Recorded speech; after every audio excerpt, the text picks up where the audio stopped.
ये पालिका बाजार में 3 दुकानें, यूँ लगता है कि जैसे भगवान खड़े हैं। गायत्री मंत्र दिया मेरे को सपने में।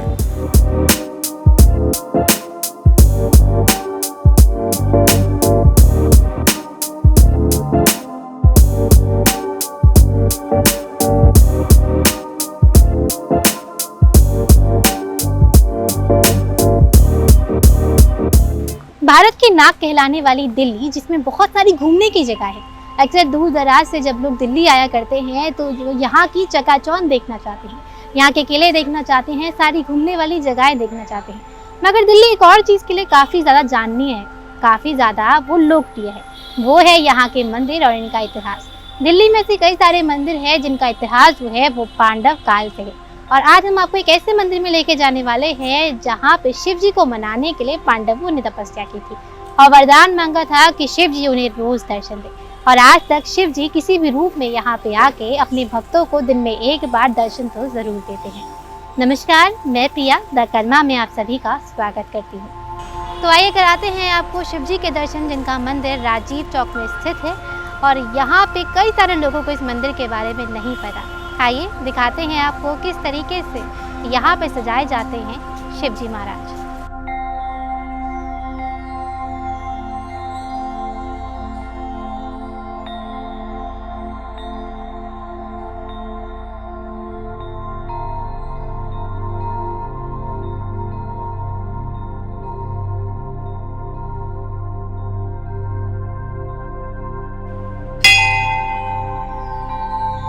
इस मंदिर का इतिहास करीबन 150 साल से भी ज़्यादा पुराना है। मगर यहाँ पे एक ऐसी टाइल भी है जिसमें ये टाइम मेंशन है कि किस टाइम पे ये किसके पास था। यहाँ पे राम सिंह और जय सिंह का नाम लिखा हुआ है और उन्होंने जो है इस मंदिर की देख रेख करनी 1733 में शुरू की थी। कुछ लोग ये भी कहते हैं कि ये पांडव कालीन मंदिर है और ये जो शिवलिंग है इसकी स्थापना पांडवों ने की थी। और वक्त के साथ धीरे धीरे शिवलिंग जो है वो छोटा होता जा रहा है क्योंकि ये बहुत ज़्यादा पुराना है।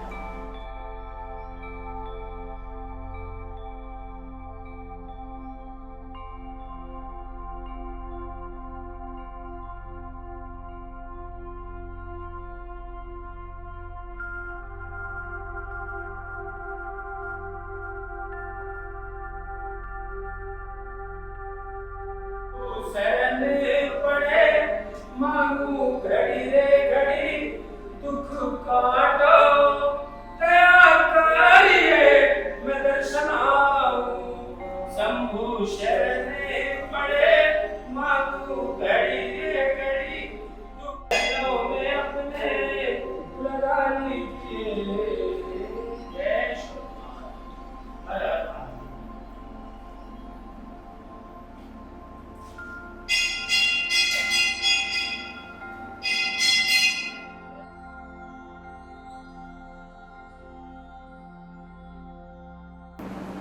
ये वही शिवलिंग है जिसकी पांडवों ने पूजा की थी और वक्त के साथ ये धीरे धीरे थोड़ा थोड़ा छोटा भी होता हुआ जा रहा है। और इस पूरी जगह को, यानी कि ये देवी देवताओं का जो स्थान है वो आज तक वैसा का वैसा ही है। इसके आसपास की सारी चीज़ें बदल दी गई हैं, मगर ये स्थान और ये शिवलिंग स्वयं प्रकट हुआ था जिसकी पूजा पांडवों ने की थी। और आज तक ये माना जाता है कि यहाँ पे भोलेनाथ अपने भक्तों की मुरादें बहुत जल्दी सुन लेते हैं। अक्सर इतिहास के पन्नों को जितना खोला जाए एक और नई कहानी खुल के आ जाती है। और जब किसी मंदिर के बारे में हम जानने निकलते हैं तो एक और इतिहास का पन्ना उससे जुड़ जाता है। तो आज हमें इनके द्वारा, यानी कि इन बुजुर्ग के द्वारा हमें पता चला कि किस तरीके से इस मंदिर का एक अलग ही इतिहास है। प्राचीन काल से ये मंदिर है।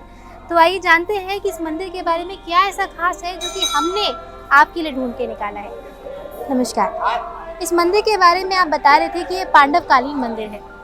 यहाँ पे जयद्रथ को मारने के लिए धनुष और बाण तपस्या की थी यहाँ पे शंकर जी की, क्योंकि जयद्रथ को मारने वाला धनुष और बाण शंकर जी के पास ही था जी। और यही मंदिर है वो। तो यहाँ पे उन्होंने तपस्या की थी, तो पांडवों ने तो जयद्रथ को मारने के लिए शंकर जी से धनुष और बाण लिया था, तभी जयद्रथ मरा था। और यहाँ उन्होंने एक प्रार्थना की थी पांडवों ने, और ये प्रार्थना थी कि आप प्रतिदिन हमें दर्शन दिया कीजिए, रोज आइए। रोज। तो मैंने भी यहाँ पे आके कई दफ़ा दर्शन किए हैं। अभी इस वक्त वो हेड़ाखंडी बाबा के नाम से मशहूर हैं। 13 साल के लिए वो आते हैं, फिर लुप्त हो जाते हैं। शंकर जी। हाँ, अभी भी आए हुए हैं, लेकिन अभी हमें मालूम नहीं है कहाँ पे है। तो अभी वो उस वाले मंदिर में हीराखंडी नहीं में। नहीं, हेड़ा खान तो गांव का नाम है। अच्छा। हेड़ा खान गांव का नाम है, ये हिमालय में है, वहीं पे प्रकट हुए थे। ये पांडवों के टाइम से प्रकट हो रहे हैं और इस मंदिर में आके बहुत खुश होते थे। रोज आते थे। ने इस मंदिर में तो रोज आते हैं, वो तो पांडवों ने बोला था। पांडवों की वजह से वो इस मंदिर में रोजाना तथास्तु कर दिया था शंकर जी ने, तो वो आते हैं। किसी की किस्मत में हो दर्शन होने के तो हो जाए, तो शिव जी के दर्शन हो जाते हैं। हाँ, वैसे नहीं मिलते। मैं उनके साथ रहा हूँ। इस वक्त वो हेड़ाखंडी बाबा के नाम से मशहूर हैं, अभी अवतार लिया हुआ है। किसी की किस्मत इंसानी हो, रूप में है मतलब। हाँ, इंसानी रूप में। और एक एक जगह में एक टाइम में 7-7 जगह पे प्रकट होते हैं। जैसे कि 1982 में सूर्य ग्रहण था, जी। बड़ा ग्रहण था, बड़ा ग्रहण था। तो 7 बंदों के साथ उन्होंने अलग अलग रिवरों में स्नान किया। फिर सातों के सातों इकट्ठे हुए। वो कहने लगे कि मैंने बाबा जी के साथ स्नान किया, तब उनको कन्फर्म हुआ ये शंकर जी। ऐसा कोई चमत्कार जो आपने यहाँ पे देखा हो या आपकी जिंदगी में कुछ हुआ हो?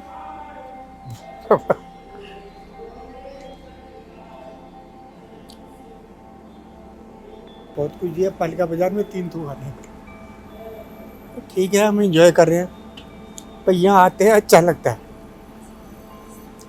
यूँ लगता है कि जैसे भगवान खड़े हैं। यहाँ पे एहसास होता है उनके हाँ। होने का। और गायत्री मंत्र दिया मेरे को सपने में। गायत्री मंत्र सोते सोते मेरे ऊपर अटैक आया किसी चीज़ का, तो गायत्री मंत्र दिया सपने में। तो मैंने यहाँ इसी मंदिर में आके पूछा पंडित जी से, मैं कहा पंडित जी इसका मतलब क्या होता है? कहने लगा ये वेदों का सबसे ऊंचा मंत्र है, गायत्री मंत्र। सपने में दिया था, तो हम एंजॉय करते हैं।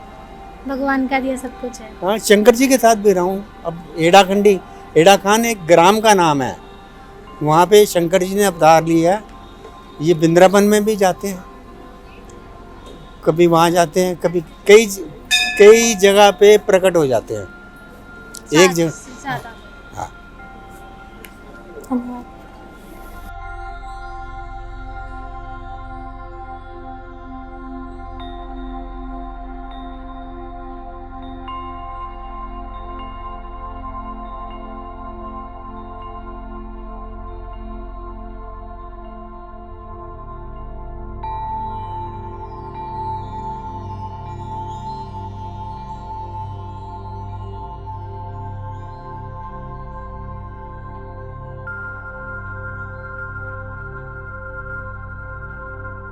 यहाँ पे घूमते घूमते मुझे कुछ यहाँ पे युवा दिखाई दिए जो कि जोश से भरे हुए थे और मंदिर को बड़ी अलग नज़रों से देख रहे थे, एक उत्सुकता के साथ। तो मैंने सोचा पूछती हूँ उनसे, तो आप यहाँ पे कब से आ रहे हैं? मैम ये मेरा फर्स्ट टाइम का एक्सपीरियंस है to come to visit this मंदिर।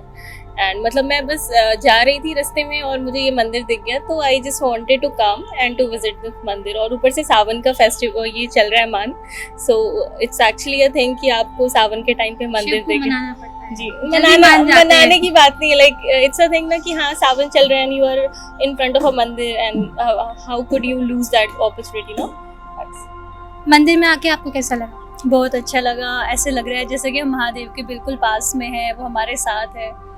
इस टाइम पे तो वैसे भी वो अपने भक्तों के पास ही रहते हैं, तो इस ज्यादा पूरे महीने क्लोज में। फील होता है उनके साथ इस टाइम पे। और यहाँ की आपको कुछ ऐसी वाइब महसूस हुई है कोई? ऑब्वियसली सारी मंदिर में ना एक वाइब होती है, तो ऑब्वियसली ये बहुत अच्छा मंदिर, लाइक बगल में प्राचीन हनुमान मंदिर है, तो it's a good, like I am feeling so blessed और यहाँ की वाइब्स बहुत पॉजिटिव है। You should come and visit this मंदिर।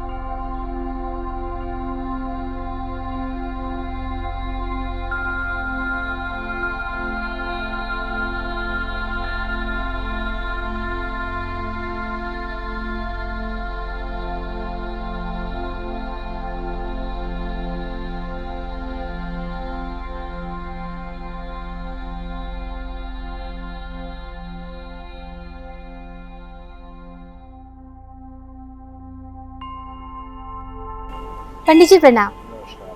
पंडित जी, इस मंदिर के बारे में हमने काफ़ी सारी बातें सुनी हैं। इस अभी कुछ देर पहले हमने सुना कि किस तरीके से यहाँ पे शिवजी रोज़ आया करते हैं। तो इस मंदिर के बारे में कुछ खासियत जो आप हमारे भक्तों को बताना चाहें। देखिए, ये वाणेश्वर प्राचीन काल का मंदिर है, जो कि कहते हैं कि जो 5 प्राचीन मंदिर हैं उन्हीं में से एक ये मंदिर आता है। तो मैं बचपन से यहीं अपने बुज़ुर्ग जो हमारे माता पिता जो आते थे उनके साथ आते थे, फिर हमारे दादाजी थे उससे पहले वो आते थे। तो वो बताते थे कि 1733 में राजा जयसिंह जो थे वो इसकी देखरेख में थे, उन्हीं के उसमें ये मंदिर आता था। तो यहाँ एक बगीची होती थी, ये पूरा जो कंपाउंड आप देख रहे हैं सारी पेड़ पौधों से घिरी होती थी सिर्फ। हाँ जी, बीच में जो शिवलिंग है, शिवालय और उनका परिवार है वो था, और उसके बाद बाहर एक फ़ॉन्ट लगा हुआ था, फव्वारा जो चलता था पहले, जैसे कि राजा महाराजाओं के जो मंदिर होते थे जिस तरह से, उस तरह से इसकी व्यवस्था और देखरेख की हुई होती थी। तो इसमें जैसे बताते हैं कि ये प्राचीन काल मतलब पांडवकालीन मंदिर है और वाणेश्वर मंदिर है। तो जितने लोग यहाँ आते थे, जैसे अभी आपने यहाँ आए हुए भक्तजनों से बात की है, तो वो भी बताते थे कि जो यहाँ अपनी मन और श्रद्धा से आता है तो उसकी वो मनोकामना पूर्ण होती है, और यहाँ आके जो पूजा पाठ करते हैं।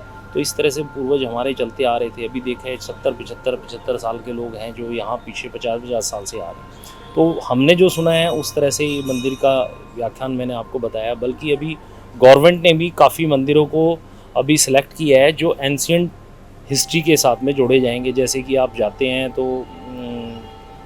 माता का काल का, हाँ जी बिल्कुल बिल्कुल उसमें किए जाएंगे। और इन मंदिरों के लिए अलग से कुछ प्रोग्राम चलाने का उनका विचार है, क्योंकि जो टूरिस्ट लोग आते हैं वो एटलीस्ट जब दिल्ली आए तो इन मंदिरों में जाएं जो पिछले हज़ारों साल से जुड़े हुए हैं। इसका इतिहास कितना पुराना है? बहुत पुराना है। देखिए, हमें तो जैसे लोगों ने बताया उस तरह से बांधते हैं। तो पांडवकालीन है, बाकी यहाँ पत्थर लगा हुआ है 1733 का पत्थर तो यहाँ लगा हुआ है कि 1733 से वो पत्थर ख़राब हो गया था, तो हमने उसके ऊपर थोड़ा सा कुछ और लगवा दिया।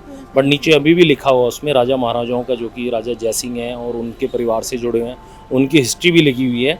तो ये उस टाइम से मंदिर है। और जो यहाँ पे जो शिवलिंग स्थापित है ना, उनकी जो श्रद्धा है और उनकी जो लोगों की उनके प्रति जो श्रद्धा है वो बहुत ही अटूट है। जो लोग आके यहाँ पे मन से जल चढ़ा के और जो प्रार्थना करते हैं वो उनकी पूर्ण होती है। हमने खुद स्वयं देखी है। यहाँ आके जब रुद्राभिषेक का जब लोग पाठ करते हैं और रुद्राभिषेक सावन के उसमें रखते हैं, तो कहते हैं पंडित जी हम रुद्राभिषेक करके उठते हैं और बाहर आपके आके बैठते ही हैं, इतनी देर में जो कार्य हम सोचते हैं वो हो जाता है। बिल्कुल, मैं आपसे नाम नहीं लूँगा, नहीं तो ऐसे ऐसे प्रसिद्ध लोग हैं जो आए हुए हैं यहाँ पे, जो आते हैं। हमारे पीयूष गोयल साहब भी हमेशा हर हफ्ते आते हैं, और भी बहुत लोग हैं जो जुड़े हुए हैं यहाँ से। तो उनकी श्रद्धा से जो पूजा करते हैं उनका परिणाम उनको मिलता है।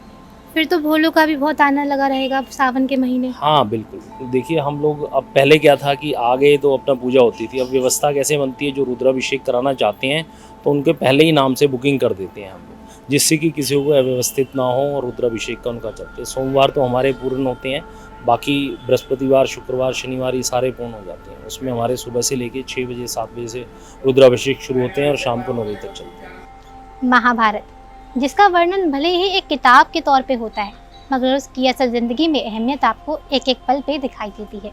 हमारे मंदिर जो है, हमारे जो हिंदू धर्म के मंदिर हैं, वो कहीं ना कहीं पुरानी कथाओं को दिखाते हुए, दर्शाते हुए भी नजर आते हैं। जैसे कि शिव मंदिर, भले ही ये एक आम शिव मंदिर हो, मगर इसकी अपनी एक कहानी है। यहाँ पे पांडवों ने पूजा की थी। यहाँ पे रोज शिव जी जो है वो अपने भक्तों को दर्शन देने आते हैं। और यहाँ पे किस तरीके से पांडवों ने शिव जी को मनाया था ताकि उन्हें वो अस्त्र मिल सके, जिसके बाद उन्होंने महाभारत को जीता। हर मंदिर की एक अलग कहानी होती है, हर कहानी में एक किरदार होता है, मगर उस किरदार की अहमियत तब होती है जब उसे सच्चे दिल से माना जाए।